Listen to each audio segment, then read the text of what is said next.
دا د لیبیا سابقه صدر جنرال معمر قذافي دی، کم چې په 2011 کې د خپل ملک خلکو اول په روډونو باندې راکاږو او بیا یې ډیر په بېدردۍ سره مړ کو. دا خبره به تاسو ډیر حیران کی چې دا نه غدارو نه د څه کرپشن کړی، بلکې په ټوله دنیا کې د خپل ملک سره د وفادارۍ او د مینې کولو په لیډرانو کې د شمارل کېدو. د په دور حکومت کې ګیس بجلی بالکل پریو د عوامو لپاره، درڅو پورې چې د حکومتونو چا بس د ګیس او د بجلی بل نه راغلی. که په لیبیا کې بچا کاشکاری کوله نو د هغه د لپاره به ټول سامان حکومت ورکو، ټریکټر سره تهم یا د دین علاوه چې کم په زمینداری کې نور سامان استعمالیدو. که په لیبیا کې چاته به د قرضې ضرورت وو نو هغه به د بینک نه بغیر د سود نه هر څومره قرضه اخیستې شوه. په لیبیا کې د هر کس خپل کور د هغه حق ګڼل کېدو. که یو کس په ځای خپل ذاتي گاډي اغستو نو د هغې نیمې پیسې به حکومت ورکولې. که یو کس په خپل ماشوم باندې هر ځای کې سبق وي نو د هغې ټوله خرچه به حکومت برداشت کوله. د تعلیم پوره کولو نه بعد کو بچا ته جاب یا نوکری ملاو نشوه، هغه ته به خپل کور باندې د تعلیم مناسب خرچه ورکړل کېده. د لیبیا په ځمکه کې خپل تیل موجود و، کله به چې دغه تیل به بهر ملکونو باندې خرڅ کړی شو د هغې نه به یو مناسب رقم د لیبیا د هر کس بینک ته راتو. که په مختصر الفاظو کې درته ووایم د لیبیا د هر کس زندگی د نن سبا ترقی یافته ملکونو نه هم ښه وه. معمر قذافي چې دومره ښه لیډر و د خپل ملک خلکو دی بیا ولې مړ کو؟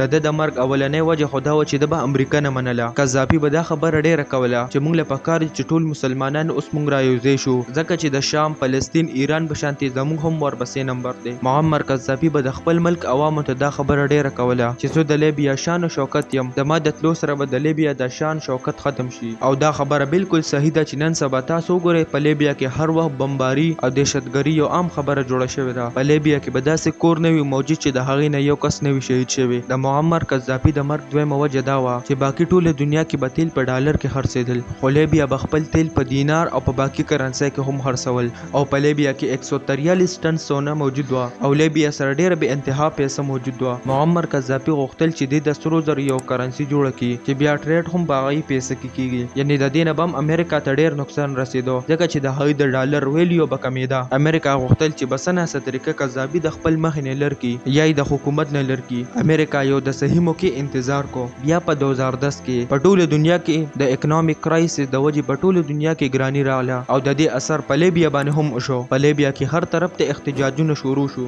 امریکا دغه احتجاجونو له نوره هوا هم ورکړه ځکه هغې له صرف یو موقع پکار وه او د میډیا په ذریعه دا خبر خور کو چې قذافي په خپلو خلکو باندې ظلم کوي. په لیبیا کې د قذافي خلاف یو باغي ګروپ هم جوړ شو. میډل ایست 10 ملکونو فوجیان لیبیا ته ولېږل او دنیا ته دا وښودل چې موږ د لیبیا د خلکو مدد کولو لپاره راغلي یو. تاسو نن سبا وګورئ چې د لیبیا معیشت بالکل ختم شوی دی. بیا په 20 اکتوبر 2011 باندې قذافي د خپل 15 او یا ګاډو سره یو ښار ته روانو چې په دغه ساعت د موبایل لوکیشن ټریس شو او په ده باندې ډرون حمله وشوه چې په دغه حمله کې قذافي قافلې ته ډېر نقصان ورسېدو. په دغه کې قذافي بچو د خپل ځان بچ کولو دپاره قذافي یو پیپ ته ننوتو او قذافي دغه کسانو ولیدو. معمر قذافي د دغه پیپ نه راوباسو او ډېر زیاتې ووهو او وینې پرې راماتې کړې. خو قذافي په دغه وخت کې یو خبره کوله چې زما بچو تاسو ته پته نشته چې څه صحیح دي څه غلط. دا خلک د ستاسو د مدد دپاره نه راغلي بلکې دا د ستاسو د نقصان دپاره راغلي دي. او دا خبرې ډېرې زیاتې په فخر سره کولې چې زما بچو د عقل نه کار واخلئ، دا خلک د ستاسو د پیدې دپاره نه راغلي. او د قذافي خبره چا هم ونه منله